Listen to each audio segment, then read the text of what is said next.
Hi dance friends, my name is Alexa Lopez and I am the podcast host of the Dance Roosters podcast.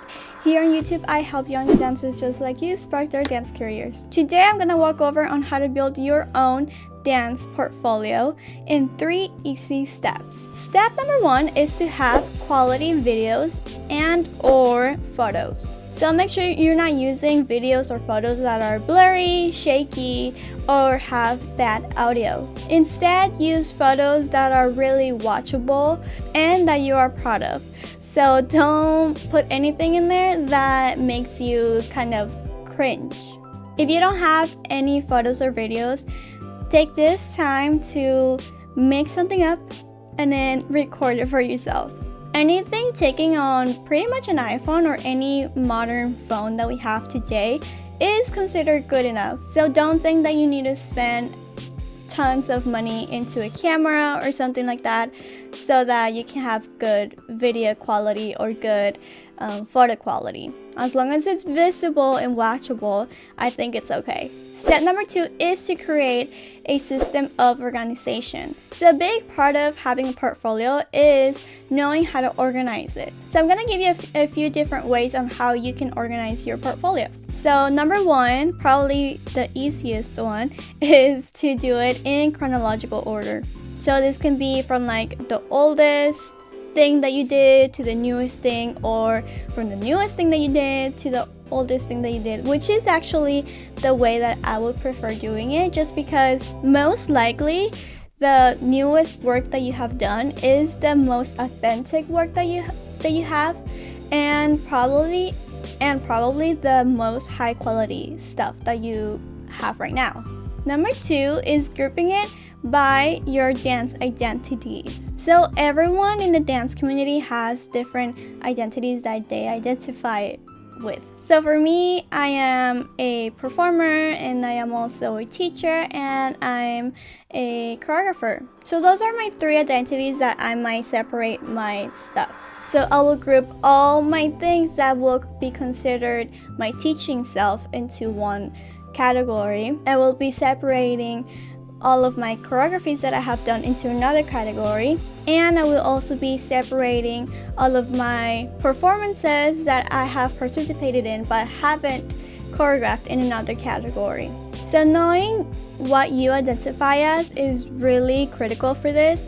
So make sure that you kind of go in deep and figure out what you identify as in your dance self. Another way, which is kind of a difficult way to do it, is grouping by your dance values. So for this, I'm going to do an example. Something that I really value in myself and in my art is creativity and history. So for this, I have to analyze all my videos, all my pictures, or whatever I want to put in my portfolio and separate them into the different values that I have. So I will go in and get everything that fits into the creative field and put them together, and I will grab everything that is more of the history field and put it in another category. So for this, again, requires a deeper understanding of what your dance values are. But if you have some already, this is a great way to do it. If you don't have this already, this is something that I teach in my program, the Spark Your Artistic Career Academy. So definitely, if you're interested in that, I will be launching in January. But a great way to get started with this is grabbing my free dance career guide that I have in the description box below. This guide will basically tell you what you already have and what you need in order to start your dance career. Anyways, the 3rd step is to choose a platform. So it's great that you have everything, all your assets, and you have a plan of how you're going to organize them. But how is that good if you don't have a platform that your clients and your employers are going to go in? So different ways that you can make a portfolio is 1, to create a PowerPoint. This PowerPoint is mainly good for photos, but you can actually hyperlink any links that you may have for Vimeo, for YouTube, anything like in your cloud, so that if people click on them, they're basically directed to those video sources. PowerPoint is not the best for us, but it's an option. Option number 2 is to store all of your videos into one playlist in either Vimeo or YouTube. This is really easy to just boom, store everything and then send the link to the playlist to whoever needs to see your portfolio.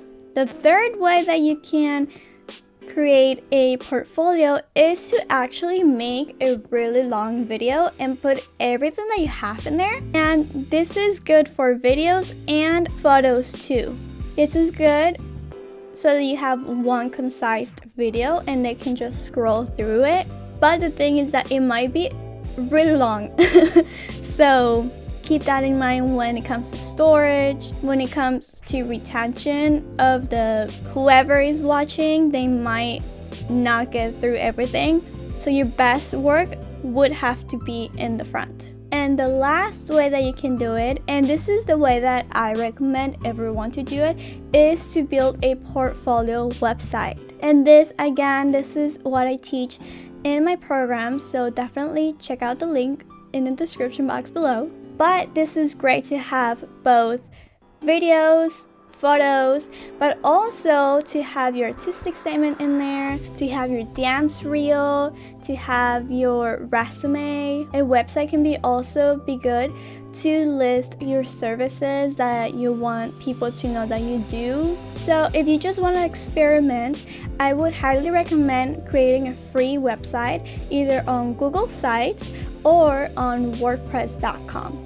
Google Sites is a really great way to kind of experiment if you have no idea how to build a website, because it's really easy, drag and drop. WordPress is a little bit more complicated, but it's a great way to use it, and it's the way that I would recommend, because once you have it, everything looks good, then you can pay in order to have whatever your URL is going to be and have it be .com or .org or whatever you want the ad to be. But definitely give it a try and see how it goes. Alright, so if you already have a portfolio, you can leave the link down below in the comments and I can check it out for you. Next week, we're not going to give a dance tip, but it's going to be a fun one. It's going to be a reaction of me and my dear friend Erin, and we're gonna react to the Nutcrackers. So definitely stay tuned because it's gonna be a fun one.